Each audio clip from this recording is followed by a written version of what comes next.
ମାମା ବାଦାମରେ କ'ଣ କରୁଛ? ଭିଡ଼ିଓ ଲାଷ୍ଟରେ କହିଲେ କୁହନ୍ତୁ। ହଉ ତାହେଲେ।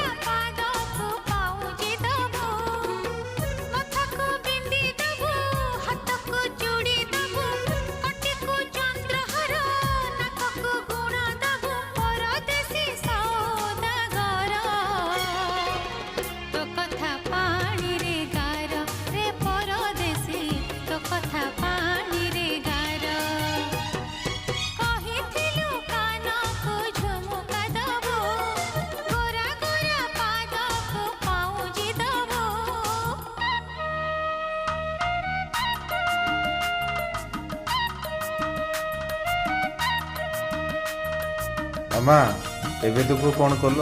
এইটা হচ্ছে বাদাম পকোড়া। আমি যেତେବେଳେ ট্রেন কি বসে যাଉଛେ এই ଜିନିଷଟା ତିଆରି କରିକି ନେଇପାରିବା। ଆଉ ବି ଏଟାକୁ ତିଆରି କରିକି ବି ଆମେ ଗୋଟେ ମାସ ପର୍ଯ୍ୟନ୍ତ ଘରେ ବି ରଖିପାରିବା।